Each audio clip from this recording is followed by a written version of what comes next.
Título: A alma secreta das coisas. Como já vimos, o ponto de partida do concreto foi o famoso porta-garrafas de Duchamp. Esse objeto não pretendia qualificar-se de artístico e Duchamp o definia mesmo como anti-artístico.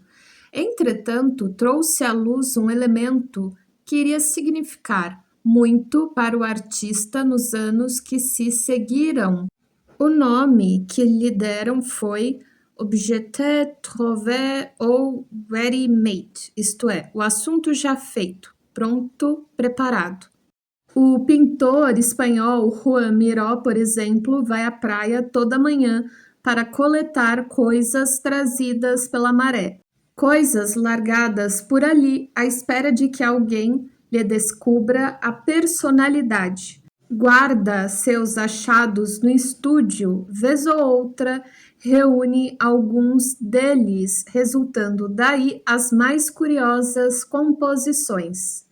O artista muitas vezes se surpreende com as formas das suas próprias criações. Já em 1912, Picasso e o francês Georges Braque faziam o que chamavam colagens com todo tipo de lixo e entulhos. Max Ernst cortava tiras de jornais ilustrados da Idade do Ouro, dos negócios fáceis, e reunia-os segundo a fantasia do momento, transformando assim a solidez sufocante da época burguesa em pesadelos irreais e demoníacos.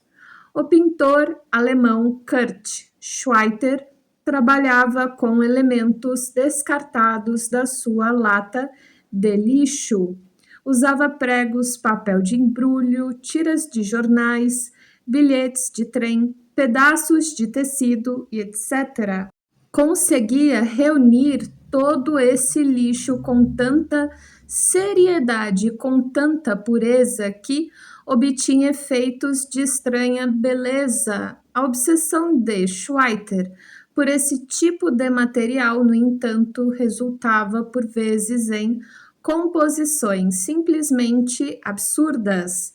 Fez uma construção de vários entulhos que chamou de uma catedral construída para as coisas. Schweiter trabalhou nessa catedral durante 10 anos e 3 andares de sua própria casa foram demolidos para dar-lhe espaço. A obra de Schweiter e a exaltação mágica do objeto foram a primeira indicação do lugar que a arte moderna ocupa na história do espírito humano e de sua significação simbólica. Revelam uma tradição que estava sendo perturbada inconscientemente, a tradição das herméticas irmandades cristãs da Idade Média e dos alquimistas que consideravam a matéria a essência da terra, digna da sua contemplação religiosa.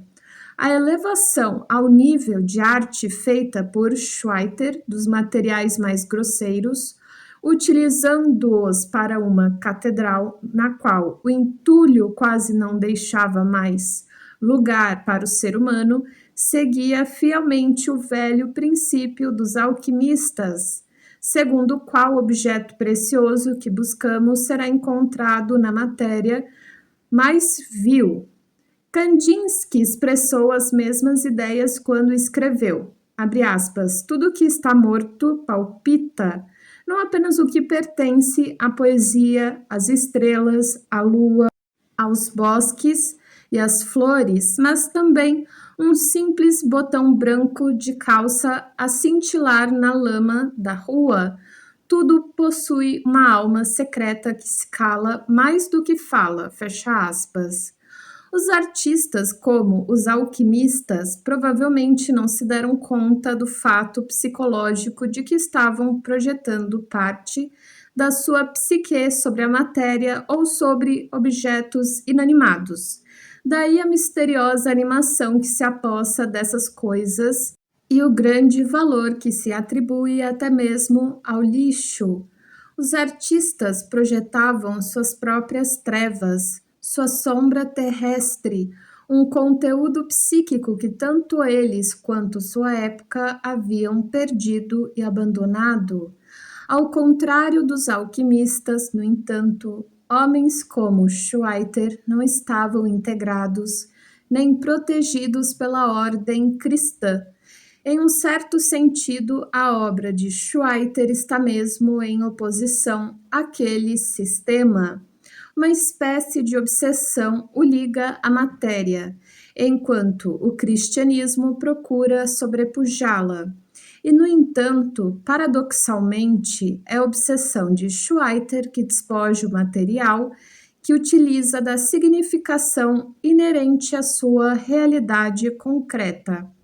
Em seus quadros, a matéria transformada em composição abstrata começa, portanto, a perder seu caráter de substância e a dissolver-se. Nesse processo, esses quadros se tornam uma expressão simbólica da nossa época, um século que assistiu ao conceito de absoluta concreção da matéria ser minado pela física atômica moderna. Os pintores começaram a pensar a respeito do objeto mágico e da alma secreta das coisas. O pintor italiano Carlo Carrà escreveu, abre aspas, são as coisas comuns que nos revelam as formas simples, pelas quais podemos alcançar a condição mais elevada e significativa do ser, onde se encontra todo o esplendor da arte. Fecha aspas.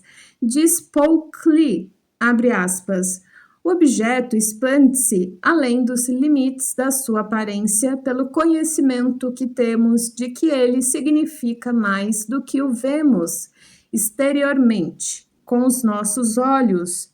Fecha aspas. E segundo Jean Bazaine,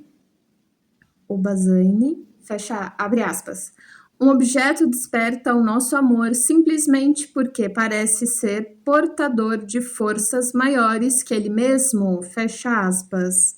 Declarações desse tipo lembram o velho conceito alquimista do espírito da matéria, que se considerava como sendo o espírito que se encontra dentro e por detrás de objetos inanimados como o metal ou a pedra. Em termos psicológicos, esse espírito é o inconsciente. Manifesta-se sempre que o conhecimento consciente ou racional alcança seus limites extremos e o mistério se estabelece, pois o homem tende a preencher o inexplicável e o imponderável com os conteúdos do seu inconsciente.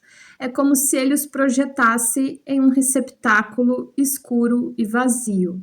A sensação de que o objeto significa mais do que o olho pode perceber, que é compartilhada por muitos artistas, encontrou expressão realmente notável no trabalho do pintor italiano Giorgio de Chirico. De temperamento místico, era um investigador trágico que não encontrava nunca o que buscava. Escreveu no seu autorretrato em 1908, Et quid amabo nisequo a enigma est? Ou seja, e o que devo eu amar senão o enigma? De Chirico foi o fundador da chamada pintura metafísica. Todo objeto, escreveu ele, tem dois aspectos: o aspecto comum, que é o que vemos em geral, e que os outros também veem, e o aspecto fantasmagórico e metafísico, que só uns raros indivíduos veem nos seus momentos de clarividência e meditação metafísica. Uma obra de arte deve exprimir algo que não apareça na sua forma visível.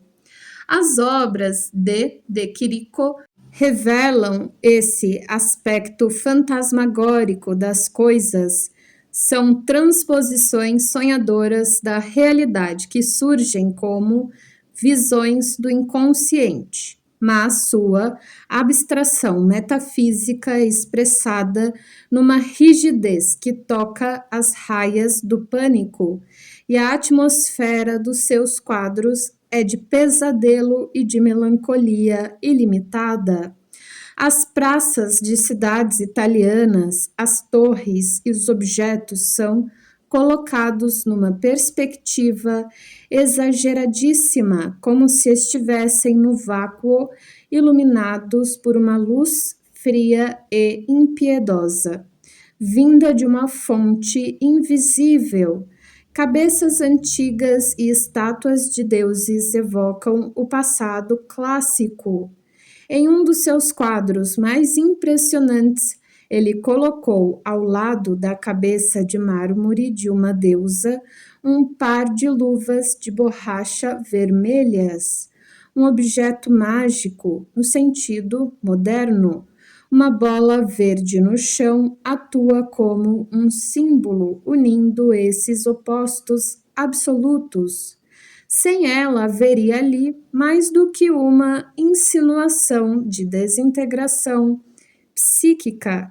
Esse quadro não é, evidentemente, resultado de uma elaboração sofisticada. Deve ser apreciado como a imagem de um sonho. De Chirico foi profundamente influenciado pelas filosofias de Nietzsche e Schopenhauer. Escreveu, abre aspas, Schopenhauer e Nietzsche foram os primeiros a ensinar a profunda significação do nenhum sentido da vida e a mostrar como se podia transformar isso em arte.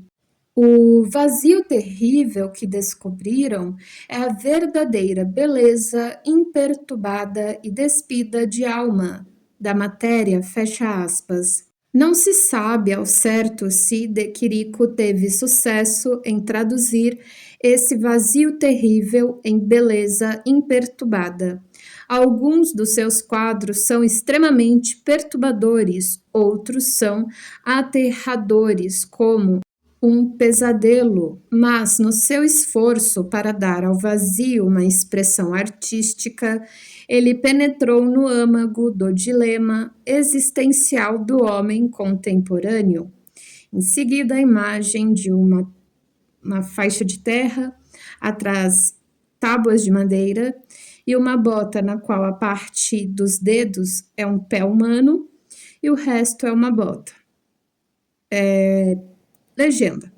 Um exemplo de arte surrealista. Os sapatos vermelhos do pintor francês René Magritte. Grande parte do efeito perturbador da pintura surrealista vem da associação e justaposição de objetos sem nenhuma relação entre si, muitas vezes absurdas, irracionais e oníricas. Em seguida, a imagem de um quarto, aqueles antigos, feitos com tábuas de madeira para pintores. Então tem uma tela cinza, aquele suporte para a tela, umas esculturas, e aí parece uma escultura olhando para o quadro, mas não dá para saber se é uma escultura que está pronta para pintar ou se ela só está ali de costas.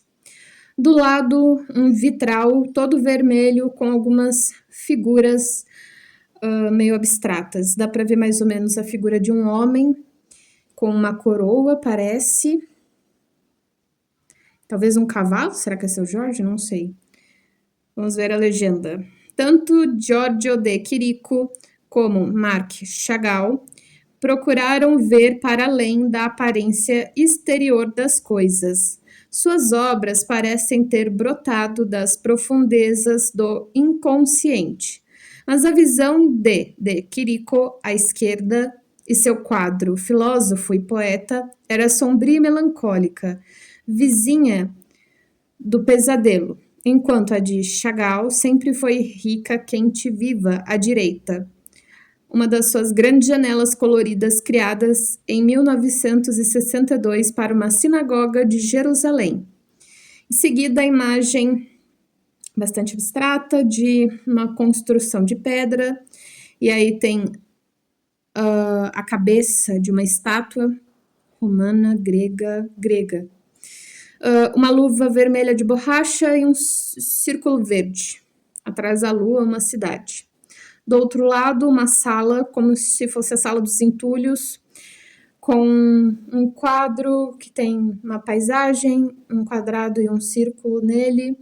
Um outro quadro que tem casinhas brancas. Atrás, um triângulo 3D, posso dizer assim. Ao lado, um manequim sem rosto, segurando uma rede e uma bola. E aí tem várias formas geométricas. Legenda. Na canção de amor à esquerda, de De Chirico, a cabeça de mármore da deusa e a luva de borracha são elementos opostos. A bola verde parece funcionar como um símbolo de união. À direita, Musa Metafísica, de Carlos Carrà. O manequim sem rosto é também um tema frequente em De Chirico. Nietzsche, que De Chirico cita como autoridade no assunto, deu nome ao vazio terrível quando disse Deus está morto. Sem referir-se a Nietzsche, Kandinsky escreveu no seu O Espiritual na Arte. Abre aspas, o céu está vazio, Deus está morto, fecha aspas. Uma frase desse tipo soa de maneira abominável, mas não é nova. A ideia da morte de Deus e sua consciência imediata, o vazio metafísico, já inquietava o espírito dos poetas do século XIX. Sobretudo na França e na Alemanha, passou por uma longa evolução que no século XX alcançou um estágio de discussão livre e encontrou expressão na arte. A cisão entre a arte moderna e o cristianismo foi, afinal, consumada.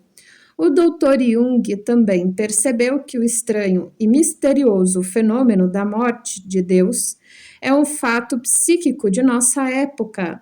Escreveu em 1937.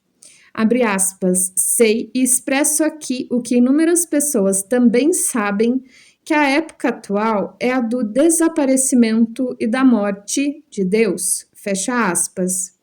Durante anos, ele observara como a imagem cristã de Deus vinha se enfraquecendo nos sonhos dos seus pacientes, isto é, no inconsciente do homem moderno. A perda dessa imagem é a perda do fator supremo que dá significação à vida. Deve ser ressaltado, porém, que nem a declaração de Nietzsche de que Deus está morto, nem o vazio metafísico de Chirico, nem as deduções de Jung constituem afirmações definitivas sobre realidade e existência de Deus, ou de algum ser ou não transcendental. São apenas afirmações humanas, em cada caso estão fundamentadas, como Jung mostrou, em psicologia e religião, nos conteúdos da psique inconsciente que penetraram na consciência sob a forma tangível de imagens, sonhos, ideias ou intuições. A origem desses conteúdos e a causa de tal transformação de um Deus vivo para um Deus morto vão permanecer desconhecidas, situadas nas fronteiras do mistério. De Chirico jamais encontrou solução definitiva para o problema que lhe foi apresentado pelo inconsciente. Essa derrota é facilmente observada na sua representação da figura humana.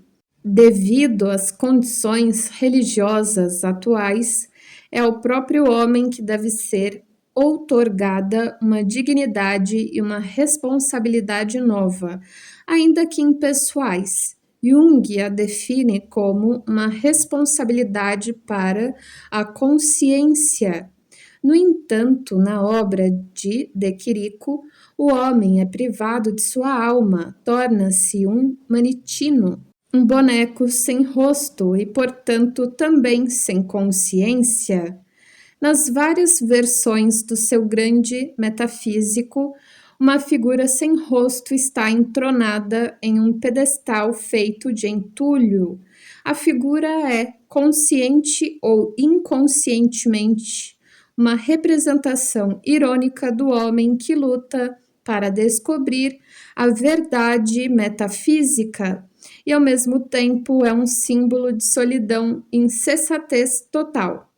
Ou talvez os Manicini, que também perseguem as obras de outros artistas contemporâneos, sejam uma premonição do homem massificado sem face. Quando estava com 40 anos, De Chirico abandonou sua pintura metafísica. Voltou ao estilo tradicional, mas sua obra perdeu em profundidade. Temos aí uma prova segura de que, para a mente criadora, cuja inconsciência foi envolvida no dilema fundamental da existência moderna, não existe a volta às origens. O pintor russo Marquis Chagall pode ser considerado o contrapeso de Chirico. Também ele busca na sua obra uma misteriosa e solitária poesia e o aspecto fantasmagórico das coisas que só raros indivíduos conseguem vislumbrar. Mas o simbolismo de Chagall, muito rico, está enraizado na piedade do judaísmo oriental e nenhum sentimento de cálida ternura pela vida não enfrentou nem o problema do vazio nem o da morte de Deus. Escreveu: tudo pode mudar no nosso desmoralizado mundo, menos o coração, o amor do homem e sua luta para conhecer o divino. A pintura, como toda poesia, participa do divino e as pessoas sentem isso hoje em dia tanto quanto antigamente. O autor britânico Sir Herbert Reed escreveu uma vez que Chagall nunca transpôs totalmente a fronteira do inconsciente, tendo, abre aspas, sempre conservado um pé na terra que o alimentara, fecha aspas. Essa é a relação correta que se deve ter com o inconsciente. É o mais importante, como acentua Reed, é que Chagall tornou-se um dos mais influentes artistas da nossa época. O contraste estabelecido entre Chagall e De Chirico levanta uma questão importante para a compreensão do simbolismo na arte moderna, que forma toma o relacionamento entre a consciência e a inconsciência na obra do artista moderno, ou melhor ainda, onde fica o homem nisso tudo? Pode-se encontrar resposta a essas indagações no movimento chamado surrealismo, que se considera ter sido fundado pelo poeta francês André Breton. De Chirico também pode ser considerado um surrealista. Como estudante de medicina, Breton tomara conhecimento da obra de Freud. Assim, os sonhos vieram a ocupar um lugar importante em seus pensamentos. Abre aspas. Não se poderá usar os sonhos para resolver os problemas fundamentais da vida, fecha aspas, escreveu ele. Abre aspas. Creio que o antagonismo aparente entre sonho e realidade será resolvido por uma espécie de realidade absoluta, o surrealismo, fecha aspas. Breton percebeu esse ponto admiravelmente.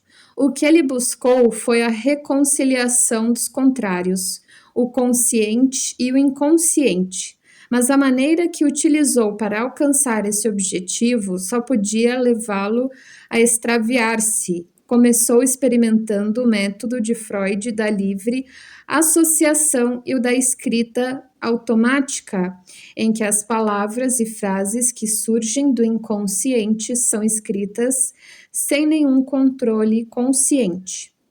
Breton chamava isso de, abre aspas, ditado do pensamento independente de qualquer preocupação estética ou moral, fecha aspas. Mas esse processo significa simplesmente que o caminho está aberto para o fluxo das imagens inconscientes e que a parte importante e mesmo decisiva, representada pelo consciente, fica ignorada.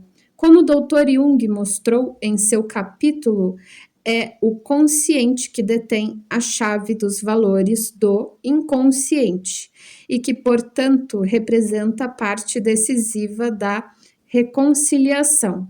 Só o consciente é competente o bastante para determinar o significado das imagens e reconhecer o seu sentido para o homem, aqui e agora, na realidade concreta do seu presente. É apenas na interação do consciente com o inconsciente que este último pode provar o seu valor e talvez mesmo revelar uma maneira de vencer a melancolia do vazio. Se o inconsciente, uma vez ativado, for abandonado a si próprio, há o risco de os seus conteúdos se tornarem dominadores ou manifestarem o seu lado negativo e destruidor. Se observarmos quadros surrealistas como A Girafa em Fogo, de Salvador Dalí, tendo essa consideração em mente, podemos sentir a riqueza da fantasia e a pujança das imagens inconscientes desse artista. E, ao mesmo tempo, constatamos o horror e o simbolismo de um fim para todas as coisas que emanam de tantos deles. O inconsciente é a natureza pura, e como a natureza distribui prodigamente as suas dádivas, mas entregue a si próprio e sem a reação humana da consciência, pode, mais uma vez, tal como a natureza, destruir seus dons e mais cedo ou mais tarde aniquilá-los. A questão da função da consciência na pintura moderna aparece também em conexão com o uso do acaso como meio de composição. Em Beyond Painting, para além da pintura, Max Ernst escreveu, abre aspas, a associação de uma máquina de costura com um guarda-chuva sobre uma mesa cirúrgica, citação do poeta Lautréamont, é um exemplo familiar, agora clássico, do fenômeno descoberto pelos surrealistas de que a associação de dois ou mais elementos aparentemente estranhos um ao outro sobre um plano estranho aos dois é o fator de combustão mais potente da poesia, fecha aspas. Isso é, provavelmente, tão difícil para o leitor entender quanto o comentário de Breton sobre o mesmo assunto. Abre aspas. O homem que não pode visualizar um cavalo galopando sobre um tomate é um perfeito idiota, fecha aspas. Podemos evocar aqui a associação fortuita da cabeça de mármore com as luvas de borracha vermelhas no quadro de Quirico. Certamente, muitas dessas associações foram simples brincadeiras e disparates. Mas o que a maioria dos artistas modernos pretende nada tem de engraçado. Em seguida, uma imagem, a girafa em fogo, né? Do Salvador Dalí. O que é engraçado, porque a girafa é o que menos se sobressai aqui, mas tem duas figuras mutantes de azul, como se estivessem com uma veste, e nelas, na da frente, tem gavetas. Ela tá de luvas vermelhas, a cabeça vermelha, e tem uns tipos de bengalas, como se estivessem segurando ela de pé, porque senão ela entorta. E a de trás também tá posicionada com esse tecido em volta do corpo e segurando uma coisa vermelha. E ela tem várias estacas atrás e parece que ela tá uma haste, né, para segurar ela. Legenda. Um dos mais conhecidos pintores surrealistas é Salvador Dalí, nascido em 1904. Seu famoso quadro, A Girafa em Fogo. Seguida a imagem de um cavalo. Porém, imaginem como se alguém tivesse retirado a pele do cavalo e tivesse colocado em cima de uma mesa e falado, isso daqui é um cavalo. Porque não tem o contorno certinho dos músculos, só do tronco, assim, da parte da barriga. O resto tá meio... As bordas não estão bem definidas. Legenda. Um dos frotages. Desenho obtido por uma técnica de raspagem e esfrega de ladrilhos de Max Ernst, da sua História Natural. Em seguida, uma imagem, uma pequena escultura. Temos caveiras, com umas cabeças um pouquinho maiores, cactos folhagens secas, algumas com os raminhos, com os brotos pequenininhos, temos pedras, temos um vasinho, e tudo isso compõe assim como se fosse um jardinzinho, né, bem pequenininho. Legenda. A série História Natural de Ernest lembra o interesse que havia em tempos passados pelas formas acidentais da natureza. Gravura de uma coleção holandesa do século XVIII, também uma espécie de história natural surrealista com suas pedras, corais e esqueletos. O acaso tem um papel significativo na obra do escultor francês Jean ou Hans Arp.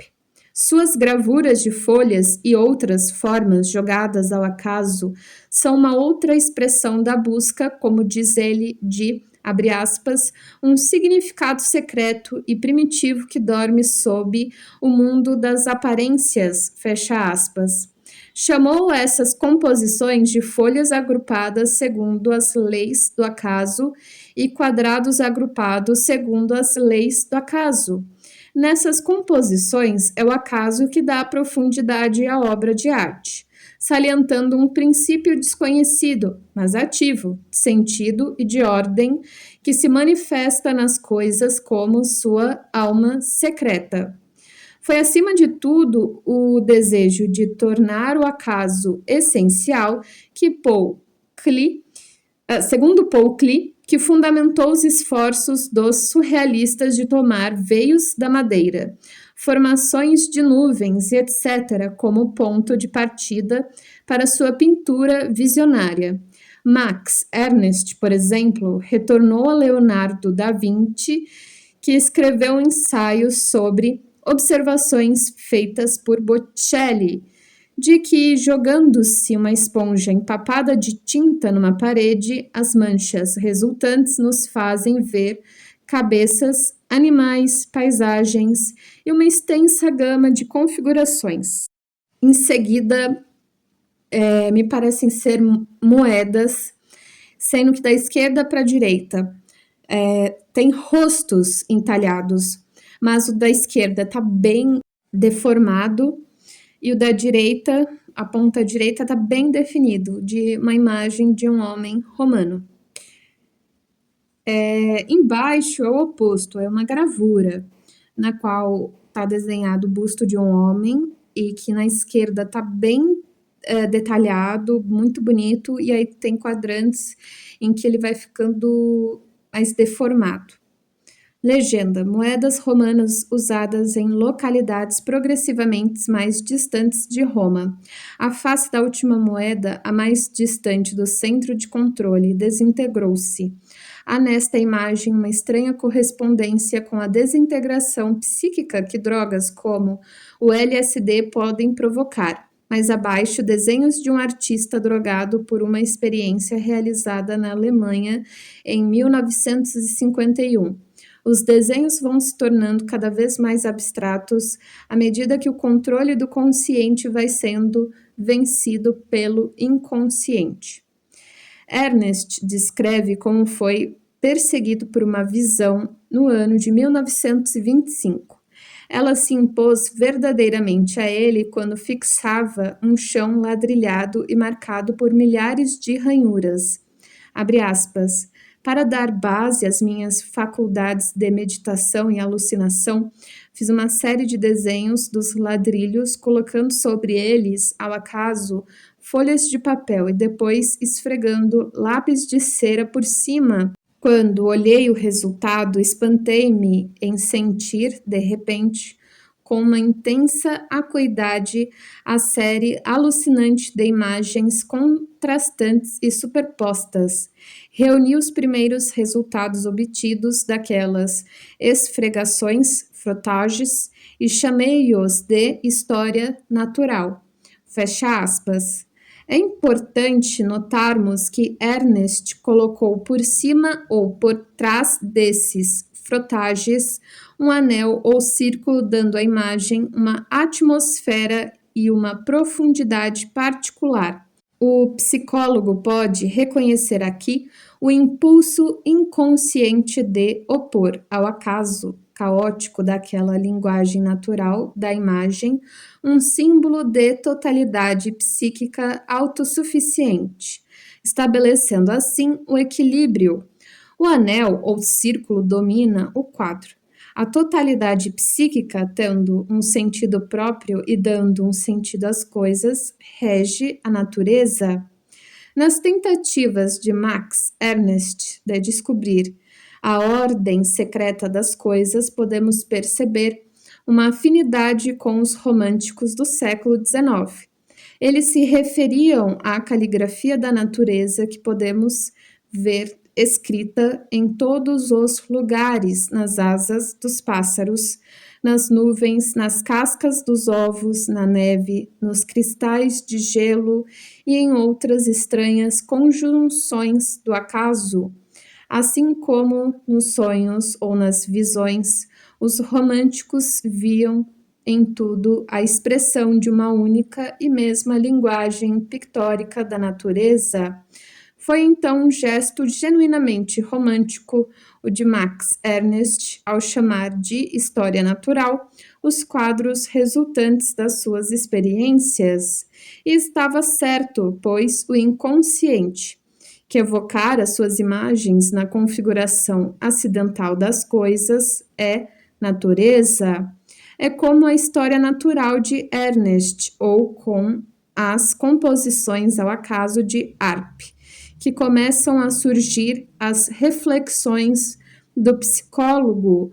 Ele se defronta com o problema de saber que sentido pode ter um arranjo feito ao acaso, onde e quando ele aconteça, para o homem que ocasionalmente o encontra. Com essa indagação, o homem e a consciência também intervêm no assunto, e com eles a possibilidade de descobrir o seu sentido. O quadro, que é consequência do acaso, pode ser bonito ou feio, harmonioso ou dissonante, rico ou pobre de conteúdo, bem ou mal pintado. Esses fatores determinam o seu valor artístico, mas não são suficientes para o psicólogo, para desespero do artista e dos que encontram na contemplação da forma a sua suprema alegria. Ele investiga mais além e tenta compreender o código secreto do arranjo resultante do acaso, na medida em que o homem o pode decifrar. O número e a forma dos objetos jogados juntos e ao acaso por Arp suscitam tantas questões quanto qualquer dos detalhes dos fantásticos frotages de Ernst. Para o psicólogo, eles são símbolos e, portanto, não podem ser apenas sentidos, devendo até certo ponto ser interpretados. O afastamento aparente ou real do homem de muitas obras de arte moderna, a falta de reflexão, a predominância do inconsciente sobre o consciente, oferecem ao crítico inúmeros pontos de ataque. Referem-se a eles, então, como arte patológica ou comparam esse tipo de composição com quadros pintados por loucos, pois uma das características da psicose é a consciência e o ego ficarem submersos, afogados no fluxo dos conteúdos provenientes das regiões inconscientes da psique.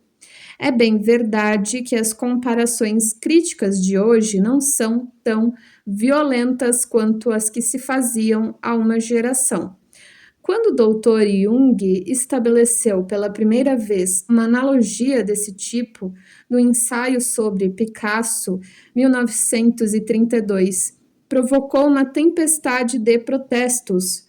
Hoje, o catálogo de uma conhecida galeria de arte de Zurique refere-se à obsessão quase esquizofrênica de um famoso artista e o escritor alemão Rudolf Kästner, apontando George Trakl, T-R-A-K-L, como um dos maiores poetas germânicos, prossegue dizendo, abre aspas, Havia nele algo de esquizofrênico, pode-se perceber na sua obra marcada, também ela, por um toque de esquizofrenia. Sim, Track é um grande poeta. Fecha aspas. Hoje já se admite que a esquizofrenia não exclui a visão artística e vice-versa.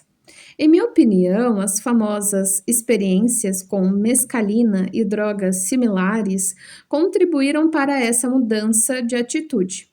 As drogas criam um estado visionário no qual cores e formas se intensificam, como na esquizofrenia, e mais de um artista contemporâneo tem buscado esse tipo de inspiração. Subtítulo: A fuga da realidade. Franz Marc disse um dia, abre aspas, a arte do futuro dará expressão formal às nossas convicções científicas, fecha aspas. Foi uma afirmação profética. Já observamos a influência que exerceram sobre os artistas nos primeiros anos do século XX. A psicanálise de Freud e a descoberta ou redescoberta do inconsciente. Outro ponto importante foi a relação entre a arte moderna e os resultados obtidos nas pesquisas da física nuclear. Em termos simples, não científicos, a física nuclear despojou as unidades básicas da matéria do seu caráter absolutamente concreto, tornou a matéria misteriosa. Paradoxalmente, massa e energia, onda e partícula provaram sua permutabilidade. As leis de causa e efeito mostraram-se válidas apenas até certo ponto. Já pouco importa que todas essas relatividades, descontinuidades e paradoxos só se apliquem aos limites extremos do nosso mundo, o infinitamente pequeno, o átomo, e o infinitamente grande, o cosmos, provocaram uma mudança drástica no conceito de realidade, pois uma realidade nova e irracional e totalmente diferente surgiu por trás do nosso mundo real e natural, regido pelas leis da física clássica. Relatividades e paradoxos análogos foram descobertos no domínio da psique. Aqui também surgiu um outro mundo às margens do mundo da consciência, governado por novas e até então desconhecidas leis, estranhamente semelhantes às da física nuclear. O paralelismo entre a física nuclear e a psicologia do inconsciente coletivo foi matéria muitas vezes discutida por Jung e Wolfgang Pauli, ganhador do Prêmio Nobel de Física. O contínuo tempo-espaço da física e o inconsciente coletivo podem ser considerados, por assim dizer, como o aspecto exterior e interior de uma única realidade que se esconde por trás das aparências. A relação entre a física e a psicologia será discutida pela doutora M. L. von Franz na conclusão deste livro. É característica desse mundo único que se encontra por trás do universo da física e da psique ter leis, processos e conteúdos inimagináveis. E esse é um fator de extrema importância para a compreensão da arte de nossos tempos, pois o tema principal da arte moderna é também, em um certo sentido, inimaginável. Por isso, grande parte dela tornou-se abstrata.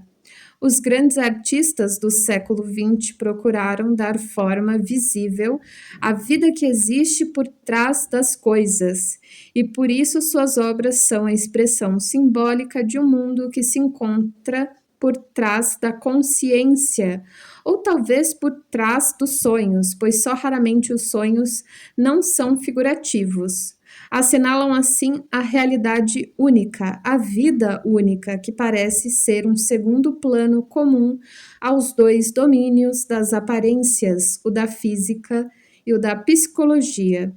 Só alguns poucos artistas tomaram consciência da relação entre a forma de expressão dessa segunda realidade e a física e a psicologia.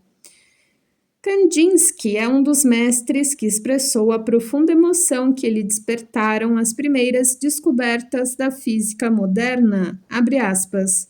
No meu espírito, o colapso do átomo foi um colapso de todo um mundo.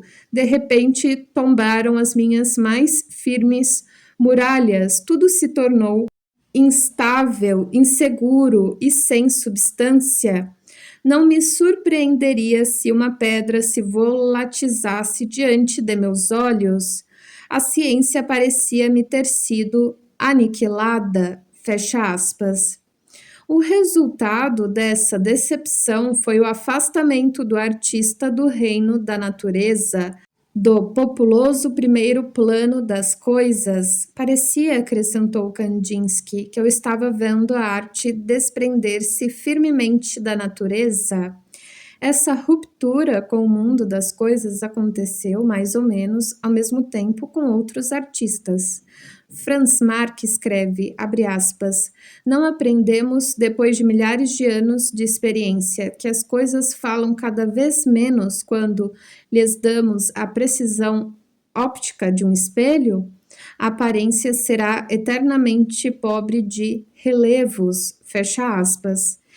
Em seguida, um quadro que parece diversas ondas nas quais parte delas tem a cabeça de cavalos e parte tem a traseira dos cavalos.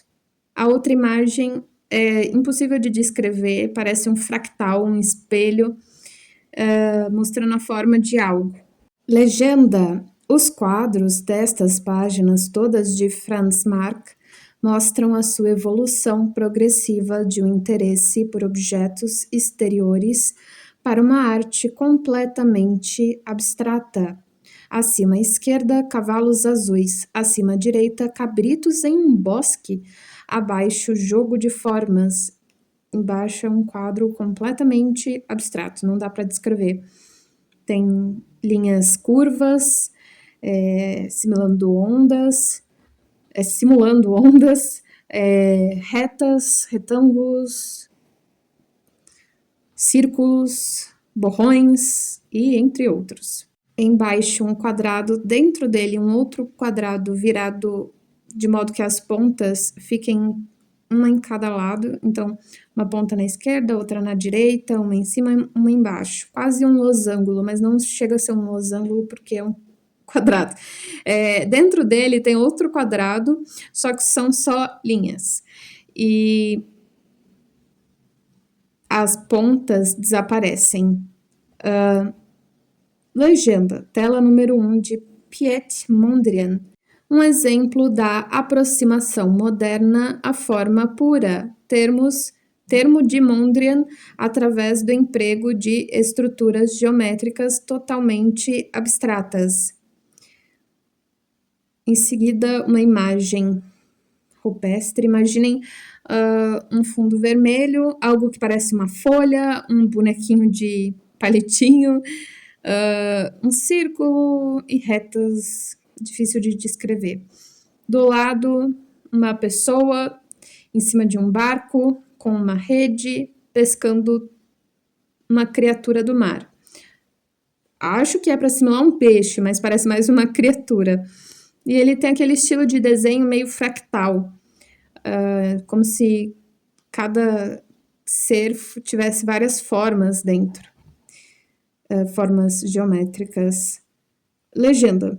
A arte de Paul Klee é exploração visual e expressão do espírito que se esconde por trás da natureza. O inconsciente, ou como ele diz, o secretamente percebido. Algumas vezes sua visão pode ser perturbadora e demoníaca, como em Morte e Fogo, à esquerda, ou revelar uma imaginação poética, como em Sinbad, o marinheiro, à direita. Para Marc, o objetivo da arte era revelar a vida sobrenatural, que existe por trás de tudo, quebrar o espelho da vida para que se possa contemplar o verdadeiro rosto do ser. E escreve Paul Klee, abre aspas, O artista não atribui às formas naturais do universo aparente a mesma significação convincente dos realistas que o criticam. Ele não se sente intimamente ligado a essa realidade, porque não consegue ver nos produtos formais da natureza a essência do processo criador. Está mais interessado nas forças formativas do que nas formas que estas forças produzem. Fecha aspas. Piet Mondrian acusou o cubismo de não ter perseguido a abstração, até a sua conclusão lógica, a expressão da realidade pura. Isso só se conseguiria com a criação da forma pura, livre de qualquer condicionamento a sentimentos e ideias subjetivas. Por trás das mudanças das formas naturais existe a realidade pura, que não muda jamais. Um grande número de artistas tentou passar das aparências à realidade de um segundo plano, ou ao espírito da matéria, por um processo de transmutação dos objetos, por meio da fantasia, do surrealismo, das imagens oníricas, do acaso, etc. Os artistas abstratos, no entanto, voltaram-se as costas aos objetos. Seus quadros não continham objetos identificáveis, eram, segundo Mondrian, nada mais que forma pura. Mas é preciso nos darmos conta de que o que interessava a esses artistas era um problema muito mais complexo que o da forma ou da distinção entre concreto e abstrato, figurativo e não figurativo. Seu objetivo era o centro da vida e das coisas, o seu imutável segundo plano e a aquisição de certeza interior. A arte se tornara misticismo. O espírito em cujo mistério a arte estava submersa era um espírito terrestre, aquele que os alquimistas medievais chamavam de Mercúrio. Mercúrio é o símbolo do espírito que esses artistas pressentiam ou buscavam por trás da natureza e das coisas, por trás da aparência da natureza. O seu misticismo não era cristão, pois o espírito de Mercúrio é estranho ao espírito celeste. Na verdade, era o velho e tenebroso adversário do cristianismo que maquinava seu caminho pela arte. Começamos a ver aqui a verdadeira significação histórica e simbólica da arte moderna. Tal como os movimentos herméticos da Idade Média, ela deve ser compreendida como um misticismo do espírito da terra e, portanto, uma expressão de nossa época de compensação ao cristianismo.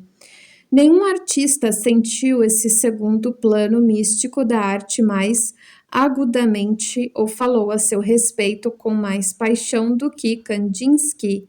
A importância das grandes obras de arte de todos os tempos não repousa, a seu ver, abre aspas, na superfície, no exterior, mas na raiz das raízes, no conteúdo místico da arte. Fecha aspas. E por isso afirma, abre aspas, o olho do artista deveria estar sempre voltado para sua vida íntima e seu ouvido sempre alerta à voz da necessidade interior. É o único meio para dar expressão ao que a visão mística comanda, fecha aspas. Kandinsky descrevia seus quadros como uma expressão espiritual do cosmos, uma música das esferas, uma harmonia de cores e de formas, abre aspas. A forma, mesmo quando abstrata e geométrica, tem uma ressonância interior. É um ser espiritual cujas qualidades coincidem exatamente com aquela forma, fecha aspas. Abre aspas, o impacto do ângulo agudo de um triângulo em um círculo tem um efeito tão surpreendente quanto o dedo de Deus tocando o dedo de Adão em Michelangelo, fecha aspas.